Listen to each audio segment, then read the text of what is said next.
On January 17, 2026, a multi-vehicle accident happened around 12:20 p.m. on U.S. Highway 59 near Hill Street in Victoria, Texas.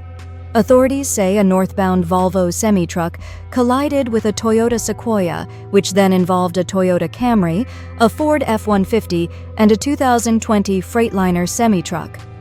3 people from Robstown, identified as Roberto Barrera, 78, Roxana Ybarra, 50, and Marcos Ybarra, 46, died from their injuries.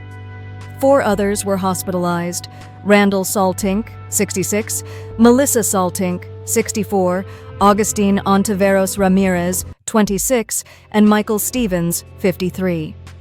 The crash remains under investigation.